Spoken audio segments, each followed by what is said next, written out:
오늘도 말씀 속에서 우리를 찾아오신 하나님 만날 수 있기를 축복합니다. 어떤 죽음이 삶에게 말했다라고 하는 책이 있습니다. 한 종양내과 의사가 말기암 환자들을 진료하면서 겪었던 이야기를 책으로 펴낸 건데요. 어쩔 수 없이 그 환자들의 마지막 그 임종 순간도 접해야 했을 것입니다. 한 번은 이런 일이 있었다고 합니다. 오래전에 이혼하고 자식도 없이 이렇게 혼자 투병하던 한 폐암 환자. 근데 이 폐암 환자의 유일한 피부치가 있다면은 동생이 한 명 있다는 거예요. 근데 이 동생이 형의 돈 2억을 빌려간 후에 사업이 잘 되질 않자 돈도 못 갚고 연락도 못하고 그렇게 지낸 것입니다. 당연히 연락도 끊고 사는 그 동생을 향한 형의 마음이 어떻겠습니까? 그래도 다른 가족이 없잖아요. 이제 점점 삶의 마지막 순간이 가까워 오는데 병원 측에서는 그래도 누구라도 이 장례를 치러줄 사람이 있어야 되지 않을까 싶어서 수소문을 해서 그 동생을 찾은 거예요. 그리고 드디어 그 동생을 불러서 이제 병실에서 그 형과 얼굴을 마주하게 했다고 합니다. 얼마나 많은 생각이 또 서로의 감정이 오고 가는 그런 자리일까요? 그런데 산소 마스크를 쓰고 근근히 숨만 내쉬던 그 형이 동생을 가까이 오라고 손짓을 하는 거예요. 그래서 그것을 지켜보던 의료진들은 이제 이 두 형제 간에 화해를 하려고 하나 보다. 서로 정말로 속에 있는 그 말을 주고받으려나 보다. 그렇게 생각을 한 거예요. 그런데 그렇게 산소 마스크를 쓰고 동생의 귓가에 들려준 형의 말은 이것이었다고 합니다. 너 내 돈 2억 갚아라. 여러분, 웃긴 얘기인데 웃을 수가 없어요. 그렇죠? 목회자로서 장례를 치를 기회가 많고 여러분들도 장례식 찾는 일이 많을 거예요. 근데 그때마다 숨길 수 없는 감정이 있다면 나도 우리도 언젠가 이런 순간을 맞이하게 된다는 것 아니겠습니까? 그러면서 주어진 날 더 겸손하게 살아야 되겠다. 그렇게 다시 한번 결단하게 되지 않습니까? 근데 그 날과 그 시가 언제일지 우리는 알 수가 없어요. 그러면서 제가 가지게 된 한 가지 의문이 있는데 나는 과연 내 마지막 순간에 내 사랑하는 가족들에게 주변의 사람들에게 유언이라도 한마디 남길 수 있을까? 왜 이런 말씀을 드리냐면은 우리 주변에도 마지막 유언 한마디 없이 그렇게 떠난 분들이 많기 때문에요. 저도 그렇게 아버님을 떠나 보냈거든요. 물론 뭐 꼭 유언을 남겨야 되냐? 안 그럴 수도 있어요.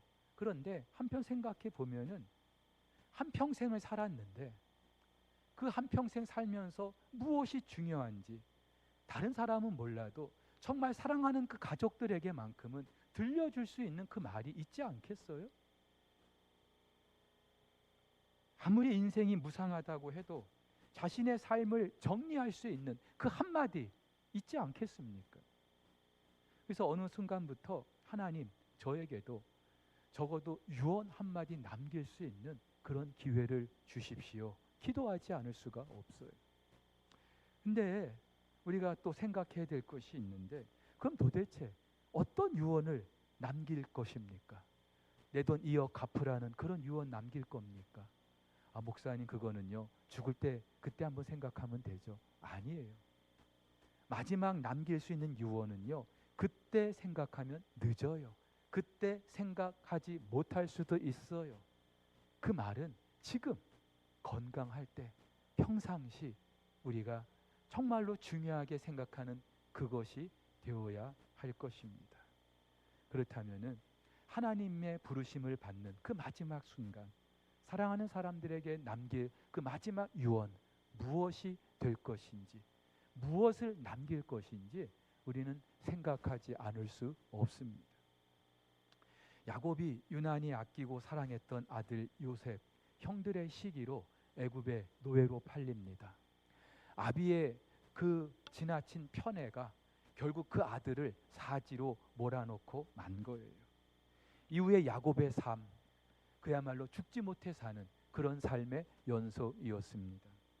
그런데 그러던 어느 날 그 아들이 살아있다는 소식을 접하게 됩니다. 꿈인가 생시인가 했겠죠. 어서 빨리 그 아들을 보고 싶지 않았겠습니까? 게다가 애굽의 총리까지 돼 있다고 합니다. 이보다 좋은 일이 없는 거예요. 그래서 마침 가나안 땅에 불어닥친 흉년도 있고, 그래서 야곱의 가족은 애굽으로 이주하게 되고 고센이라는 땅에서 살게 됩니다. 이후에 그 애굽에서 그 야곱이 맞이했던 말년이 어떠한가 27절이 말해주고 있는데요. 생육하고 번성했다고 합니다. 여러분이 창세기를 가만히 묵상해 보시면은요, 이 생육하고 번성하다라고 하는 이 표현은 반드시 하나님이 복을 주셨다라는 그 말과 짝지어서 나오고 있습니다. 하나님이 복을 주시는데 그래서 생육하고 번성했다는 거예요. 그러니까 지금 야곱의 말년이 생육하고 번성했다, 하나님이 그만큼 복을 주셨다는 겁니다. 그리고 그렇게 17년의 세월이 흘러서 어느덧 야곱의 나이가 147세가 됐어요. 험악한 세월을 살았다, 그렇게 바로 앞에서 고백했는데 그때보다 17년이나 더 산 거예요. 단지 시간만 흐른 게 아니라 이제 야곱이 죽을 때가 된 거예요. 근데 여러분, 이런 야곱의 말년을 보면서 아, 참 부럽다, 그런 생각하지 않겠습니까? 특별히 우리 어르신들, 이런 야곱의 말년을 우리가 보면서 야, 나도 내 노후가 이랬으면 참 좋겠다, 그런 생각하지 않아요? 자식이 12명이나 있어요. 그리고 그 자식들의 자식들이 또 얼마나 많겠습니까? 그리고 또 그 가족이 지금 애굽 땅에서 누리고 있는 그런 것들이 얼마나 많겠어요. 말년에 정말로 걱정 근심 없이 이렇게 살 수만 있다면 얼마나 감사할 일일까요? 어쩌면 모두의 로망과 같은 그런 시간을 보내고 있으리라고 생각을 합니다. 그런데 그런 야곱에게도 한 가지 아쉬운 게 있었어요. 그래서 자기의 죽음이 임박했다는 사실을 알고 자기가 그토록 사랑했던 아들 요셉을 부릅니다. 그리고 그에게 마지막 유언과 같은 말을 남기고 있어요. 특별히 자기 허벅지 아래 요셉의 손을 넣고 맹세까지 하게 합니다. 여기서 말하는 허벅지는요, 남자의 생식기를 완곡하게 표현하는 거예요. 다시 말해서 여기에 손을 대고 맹세한다, 이것은 고대 근동 지방에서 가장 엄숙하고 그리고 강력한 그런 맹세를 할 때 사용되는 방법이었어요. 그 맹세를 지키지 못할 경우 저주를 받는다라고 하는 경고의 의미가 담겨 있는 의식입니다. 아브라함이 그 아들 이삭의 배필을 얻기 위해서 그 다메섹 엘리에셀 그 종을 하란에 보낼 때에도 자기 허벅지 아래 손을 넣게 했어요. 그만큼 그 아들 이삭의 배필을 구하는 일이 너무나 중요했기 때문에. 자, 그렇다면은 그렇게까지 하면서 지금 야곱이 남긴 유언이 무엇입니까? 내가 죽으면 이 애굽 땅이 아니라 가나안에 나를 묻어 달라는 것이었어요. 여러분, 지금 야곱은 누구보다 행복한 노후를 보내고 있다고 말씀드렸어요. 자, 이렇게 살다 죽어도 총리를 둔 아들 덕에 야곱의 장례식은 굉장히 성대하게 치러질 겁니다. 야곱의 묘도 굉장히 화려하게 꾸며질 것입니다. 실제로 창세기 50장에 보면은 야곱이 죽자 그의 장례식이 어떻게 치러집니까? 그의 시체를 처리하는데, 염하는 데만 무려 40일이나 걸렸어요. 그리고 애굽 사람들이 야곱의 죽음을 애도하면서 곡하는 시간이 70일이나 됐습니다. 어마어마하죠? 또 이제 가나안 땅에 그의 장례를 치르기 위한 행렬, 애굽의 모든 고위 관료는 말할 것도 없고 군대까지 동원하면서 오죽하면 그 모습을 지켜본 가나안 사람들이 아벨 미스라임, 애굽 사람의 큰 고통이다, 그렇게 부를 정도로 그 장례 행렬이 대단했습니다. 그렇기 때문에 야곱은요, 살아서는 물론이고 죽어서도 영화를 누릴 수 있는 땅은 애굽이에요. 근데 왜 야곱은 내가 죽으면 나를 가나안에 묻어달라 그렇게 말했던 걸까요? 여우도 죽을 때가 되면은 자기 굴을 향하여 머리를 둔다고 야곱도 평생 살았던 그 고향이 생각났기 때문일까요? 여러분, 야곱이 지금 이런 유언을 남기는 이유, 가나안은 지금 이 야곱의 가족에게는요 너무나도 영적으로 의미가 있는 그런 땅이었기 때문입니다. 하나님께서 그 할아버지 아브라함을 갈대아 우르에서 부르시고 내가 내 후손을 하늘의 별처럼 바다의 모래처럼 많게 하겠다고 약속하신 땅이 가나안이었어요. 그래서 아브라함은 물론이고 그 아들 이삭도 그렇고 지금 야곱도 비록 자기의 가족이 애굽에 내려와 있어도 그 가나안 땅이 어떤 땅인지 너무나 잘 알고 있었던 거예요. 단지 한평생 살기 위해서 하나님이 허락하신 그런 정도가 아닌 거죠. 하나님의 약속이 있는 땅, 그래서 반드시 지켜야 내야만 하는, 사수해야만 하는 그런 땅이 가나안이었던 거예요. 자, 그런데 야곱이 이런 유언을 남긴 또 다른 이유도 우리가 생각해 볼 수 있습니다. 야곱의 가족이 가나안에서 애굽에 내려온 지 17년이나 됐다고 했어요. 자, 그 사이에 그 애굽에 있었던 또 가나안에 있었던 대흉년 지났을 겁니다. 7년 대흉년 지났을 거예요. 자, 그렇다면은 흉년이 지났으면 이 야곱의 가족 다시 가나안으로 올라가야 되지 않겠습니까? 그런데 올라가지 않은 거예요. 17년이나 됐는데. 물론 하나님이 아브라함에게 약속하신 그 때가 있기는 해요. 하지만 야곱이 그 때를 지키기 위해서 안 올라간 건 아닌 것 같아요. 자, 야곱의 가족이 애굽에 살면서 어떤 생각을 했을까요? 자, 우리가 얼떨결에 흉년 때문에 그리고 요셉을 보기 위해서 애굽에 내려오긴 했는데 살아보니까 괜찮은 거예요. 애굽이. 실제로 애굽이 가나안보다 더 살기 좋을 수 있습니다. 그리고 지금 이 야곱의 가족이 고센에서 생업을 얻었다 그러는데 이 생업으로 번역된 히브리어는요 일반적으로 소유를 의미합니다. 근데 성경에서 말하는 소유는 주로 땅을 말하죠. 그러니까 지금 야곱의 가족이 애굽에서 땅을 얻었다는 거예요. 땅이 있다는 것은 삶의 터전이 있다는 것이죠. 굳이 다른 데 이동할 필요가 없다는 말이에요. 게다가 생육하고 번성하기까지 했어요. 내려올 때는 70명이었는데 17년이 지나는 동안 아마 야곱의 후손이 엄청 많아졌을 거예요.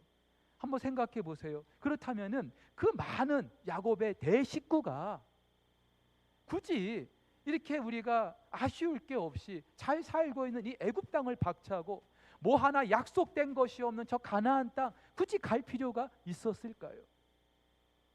그러면서 자기도 모르게 야곱의 가족은 점점 그 애굽의 삶에 빠져들고 있었던 것이죠. 미국에 이민을 간 2세, 3세들 시간이 지나면서 자기의 고국이 미국인 것으로 착각하는 것처럼 실제로 맞기도 하죠. 그런데 야곱의 가족들이 그렇게 살지 않았을까? 그러면서 어느 날 야곱이 그런 자기 가족의 모습을 지켜보면서 어떤 생각을 했을까요? 그래, 우리가 흉년을 피해서 애굽에 내려오긴 했는데 더군다나 요셉이 애굽의 총리가 됐기 때문에 우리가 지금 애굽에 내려와서 이런 지금 영화를 누리고 있는데 이게 과연 올바른 일일까? 이게 과연 하나님 기뻐하시는 일일까? 이렇게 우리 가족이 우리 후손이 애굽에서 살아도 되는 것일까? 하나님은 분명히 우리에게 저 가나안 땅을 약속하셨는데 저 가나안 땅을 버려두고 지금 애굽에 살고 있는 우리의 삶이 과연 하나님 보시기에 어떨까 생각하지 않았겠습니까? 그러면서 이건 아닐 텐데, 이건 아니지 생각을 했을 거예요. 그러면서 나라도 죽으면 가나안에 묻혀야 되겠다 그런 생각을 하게 되지 않았을까요? 나라도 우리 할아버지, 우리 아버지 그 묘가 있는 저 가나안 땅에 묻혀야 되겠다. 그리고요, 야곱이 이런 생각을 하게 된 이유는 아마도 그렇게 자기의 장례를 치르면서 야곱의 후손들이 한 번이라도 가나안을 밟아야 되지 않겠어요? 가나안에 자기를 묻어달라고 했으면 어쨌든 야곱의 식구들이 가나안을 가야 되지 않겠습니까? 하나님이 약속하신 그 가나안 땅을 한번 밟아야 되지 않겠어요? 머릿속으로 생각만 하는 거랑 직접 한번 가보는 것하고는요, 차원이 다르기 때문에. 그래서 야곱은 일단 자기라도 가나안에 묻히기를 원했던 것이고 그런 유언을 남깁니다. 그리고 실제로 50장에 보면은 야곱의 장례를 치르는데 야곱의 그 자손들이 다 가지 않았겠어요? 저는 그 모습을 보면서 어쩌면 출애굽의 가상 훈련을 이 백성들이, 야곱의 식구가 야곱의 죽음과 함께 했던 것이라고 생각을 하게 됐어요. 사랑하는 성도 여러분, 야곱이 왜 이런 유언을 남겼을까요? 한평생 살면서 정말 중요한 것이 무엇인지 알았던 것이죠. 그리고 그것을 나는 물론이고 우리 자손들이 그것을 정말로 중요하게 여기며 살 것을 바랬던 거예요. 사실 야곱 아시잖아요. 아무리 뭐 약속이니 뭐니 있어도 그저 내 눈앞에 내가 소유할 수 있는 것이 있어야 그것이 전부인 줄 알았던 사람이에요. 그것을 얻기 위해서, 땅을 얻고 양과 소를 얻기 위해서 심지어 자기 형도 속이고 아버지도 속이고 속고 속이는 그런 삶의 연속을 살았던 사람이 야곱이었어요. 굳이 약속하신 그 가나안이 아니어도, 그곳이 아니어도 잘 살 수 있다고 생각을 했을 수 있어요. 그런데 시간이 지나면서 특별히 이제 자기의 죽음이 가까워지는 것을 생각하면서 과연 어떻게 사는 것이 잘 사는 것인지, 어떻게 사는 것이 정말로 하나님 앞에 부끄럽지 않게 사는 것인지 생각을 했던 것이죠. 그리고 나뿐만이 아니라 우리 후손들도 그렇게 살아주기를 바라는 마음에서 이런 유언을 남기지 않았을까요? 한마디로 선대로부터 이어진 그 신앙의 바통을 지금 후손에게 물려주려고 하는 거죠. 여러분 아시다시피 육상 그 계주 경기는요, 4명의 선수가 모두 다 잘 달려야 합니다. 어느 한 선수만 잘 달려서 될 일이 아니에요. 그리고 이 계주에서 중요한 것은 반드시 앞선 주자가 후발 주자에게 바통을 반드시 쥐어줘야 합니다. 아무리 빨리 달려도 바통을 놓쳐버리면 소용이 없어요. 자, 우리 신앙이 그렇습니다. 하나님 앞에서 우리 가족의 그런 신앙이 인정을 받기 위해서는요, 나 한 사람 잘하는 것도 중요하지만 다 잘해야 돼요. 그리고 더 중요한 것은 선대로부터 물려받은 그 신앙을 반드시 물려줘야 돼요.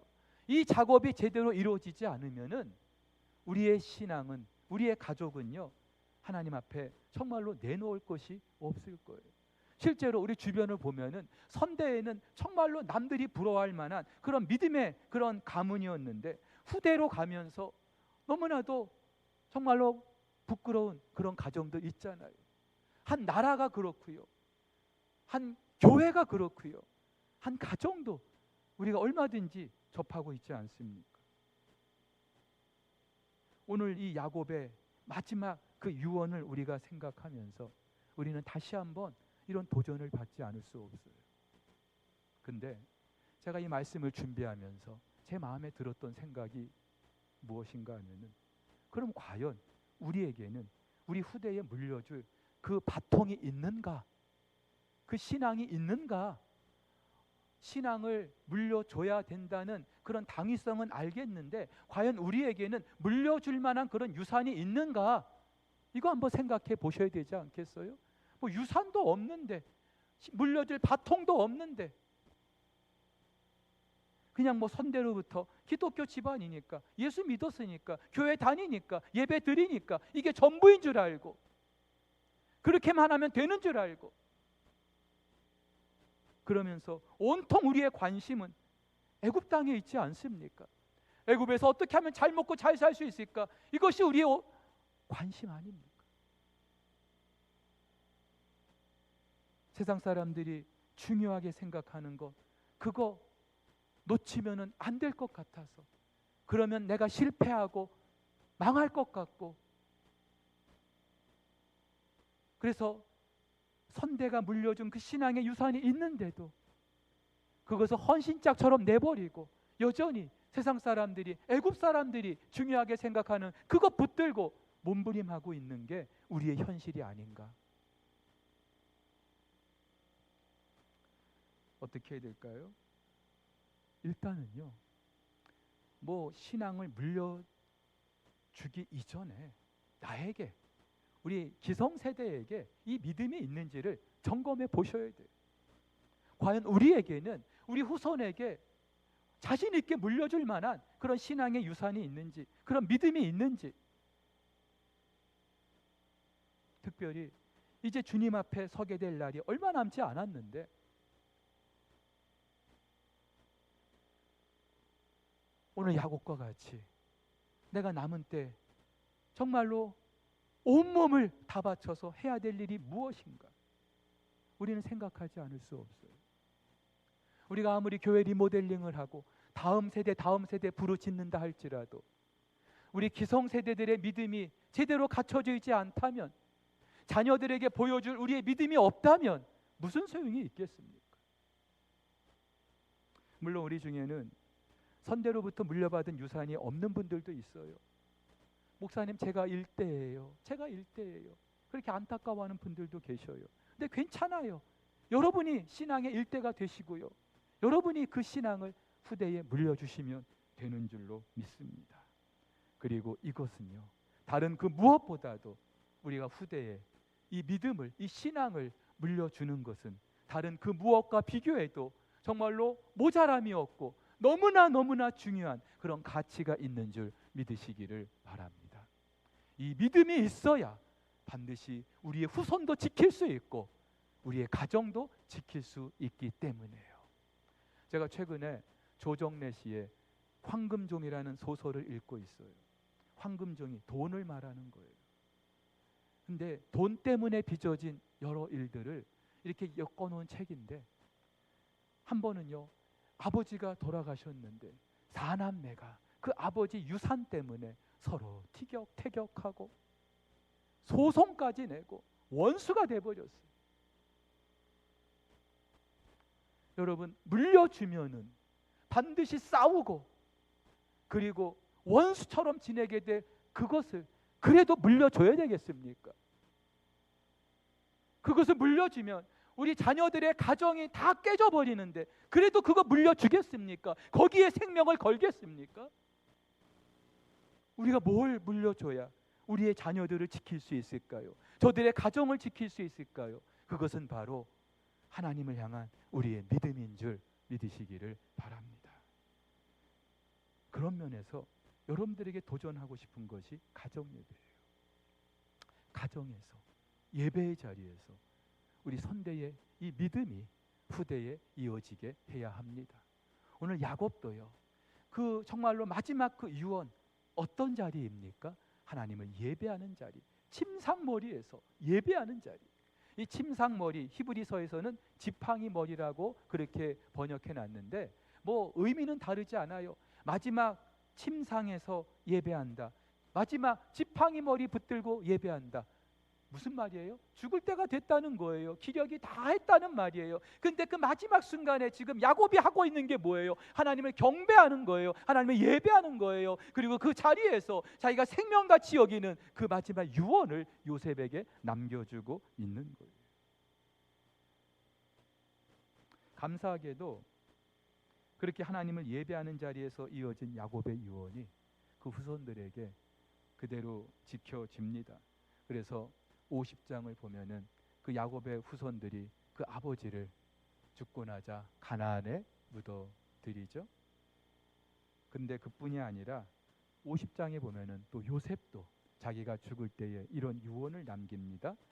요셉이 또 이스라엘 자손에게 맹세시켜 이르기를, 맹세시켰다 그랬어요. 어쩌면 요셉도 그 후손들에게 자기 허벅지 아래 손을 넣게 했을지 모를 일입니다. 그러면서 하나님이 반드시 당신들을 돌보시리니 당신들은 여기서 내 해골을 메고 올라가겠다 하라. 무슨 말이에요? 자기 유고를 가나안에 묻어 달라는 거예요. 여러분, 요셉이 어떤 사람이에요? 애굽의 총리예요.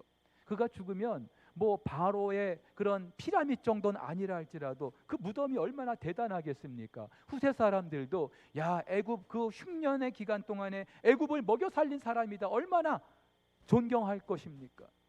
그런데도 요셉은 그 모든 애굽에서의 영화를 다 내버리고 내 유고를 저 가나안에 묻어달라. 왜 그랬을까요? 아버지가 그런 유언을 남겼기 때문에. 그리고 자기뿐만이 아니라 자기의 후손들도 여전히 그 가나안을 사모하면서 살아야 하기 때문에. 근데 지금 당장 해달라는 게 아니에요. 보면은 내가 죽고 나서 하나님께서 언젠가 너희를 이 애굽 땅에서 가나안으로 이끌어 들이실 그 날이 있을 것인데 그때 내 유고를 함께 가지고 가달라, 그런 유언을 남기는 거예요. 여러분, 이 요셉의 유언 속에는 굉장히 많은 내용이 함축되어 있어요. 하나님께서 창세기 15장에서 아브라함에게 약속하실 때에 그 후손이 이방 땅에서 400년 동안 객이 될 것이라고 했어요. 종살이 할 거라 그랬어요. 그들이 어떻게 지낼 것인지 미리 말씀하신 거예요. 어쩌면 지금 야곱이 죽을 때, 아니면 요셉이 죽을 때, 이때만 해도 애굽에서 이 이스라엘 백성들의 삶은 살만했을 거예요.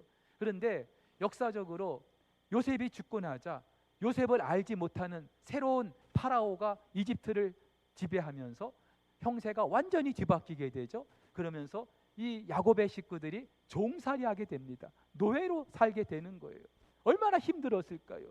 오죽하면 고된 그 노역 때문에 탄식하면서 하나님께 부르짖었다 그랬어요. 이들에게 소망이 있다면 무엇이겠습니까? 그래도 애굽에서 사는 것입니까? 아니죠. 하나님이 우리 선조들에게 약속하신 그 가나안 땅을 향하는 것 아니겠습니까? 그런데 늦었어요. 그러한 소망을 품고 살만한 그런 상황이 아닌 거예요. 할아버지도 노예, 아버지도 노예, 나도 노예, 내 자식도 노예, 내 손자도 노예. 태어나 보니까 노예인 거예요. 이런 시간이 무려 400년 동안 지속이 된 거예요. 무슨 소망이 있었을까요? 자, 그런데 보세요. 요셉이 그런 유언을 남기고 나서 400년이 지나고 하나님이 이 백성들을 출애굽하게 하시는데, 출애굽기 13장을 보면은 이때 모세의 품에 안겨 있었던 것이 무엇입니까? 요셉의 유골 항아리. 이것만큼은 놓칠 수가 없었던 것이죠. 왜냐하면 그 요셉의 유골 항아리를 보면서 그 요셉의 유언을 계속해서 기억하면서 지난 400년을 버텼기 때문에, 지났기 때문에. 여러분, 이것만 봐도 선조의 유언 한마디는요, 자손들 400년을 지켜내게 하는 그런 힘이 있다는 사실을 알 수 있어요. 그런데 그냥 뭐 남들이 하는 그런 유언 남겨가지고 내 후손들이 그렇게 살게 할 수 있을까요? 여러분, 요셉이 남겼던 그 유언, 야곱이 남겼던 그 유언은요, 하나님 약속의 말씀이었어요. 그렇다면 오늘 저와 여러분들도 비록 개인적으로 아버지로서 내 자식들에게 남길 만한 그런 번듯한 유언 한마디 없다 할지라도, 그러나 인생을 살면서 정말로 무엇이 중요한지 하나님의 약속의 이 말씀만큼은 물려줄 수 있기를 주의 이름으로 축복합니다. 여러분, 이 약속의 말씀이 있으면요, 지금 당장은 우리 아이들이, 우리 자녀들이 세상 속에서 헤매는 것 같고, 아직도 진로를 못 찾고 갈 길을 찾지 못하고 여전히 방황하는 것 같아도 괜찮아요. 조금만 기다려 주세요. 이 약속의 말씀만 그들의 가슴이 있다면은요, 그 약속의 말씀을 품은 그 아이의 길이 희망의 길이 되는 줄 믿으시기를 바랍니다. 희망의 길은 엉뚱한 데 있는 게 아니에요. 엉뚱한 데서 찾으려고 하지 마세요. 공부 많이 한다고, 출세하고 성공한다고 희망이 있다고요? 천만의 말씀. 하나님 약속의 말씀이 그 마음에 불타오를 때 그 길이 희망의 길이 되는 줄 믿으시기를 바랍니다. 설 명절을 앞두고 있어요. 다시 우리 또 가족들 만날 수도 있고요. 그 자리에서 이제까지 잘 해 오셨겠지만 한 번 더 정말로 이번 설이 어쩌면 내 마지막 설이 될 수도 있겠다라는 그 마음으로 모인 가족들과 함께 나는 내 평생에 이것을 중요하게 여기며 살아왔다. 그리고 이것은 너희들도 마찬가지다. 그렇게 물려줄 수 있는 그런 믿음의 유산을 고백할 수 있기를 주님의 이름으로 축복합니다. 우리가 가정 예배를 다시 드리자고 캠페인을 시작하는 이유도 바로 그 때문이에요. 가족들이 함께 얼굴을 맞대고 정말로 의미 있는 그런 시간을 보낼 수 있는 그 자리가 예배의 자리예요. 그리고 그 예배의 자리에서는 허튼 말 할 수가 없어요. 그렇다면은 가정의 가장 되시는 분들은 쑥스러워서요, 애들이 시간이 없어서요, 핑계는 너무나 많아요. 근데 그 핑계대로 우리가 다 그렇게 지나다 보면은 우리는 절대로 가정에서 예배를 드리지 못할 거예요. 이번 설 명절을 기점으로 다시 이 예배가 회복이 되고, 혼자여도 괜찮아요. 자식들이 다 커서 목사님 제 말을 안 들어요. 괜찮아요. 나 혼자라도 나 있는 그 자리에서 하나님 앞에 눈물로 기도할 때, 그 자식들을 위해서 기도할 때 하나님께서 그 기도를 들으실 줄 믿습니다. 다시 한번 우리 석포교회가, 저와 여러분들이 이 믿음의 계승이 침상머리에서 예배의 자리에서 이어질 수 있기를 주의 이름으로 축복합니다.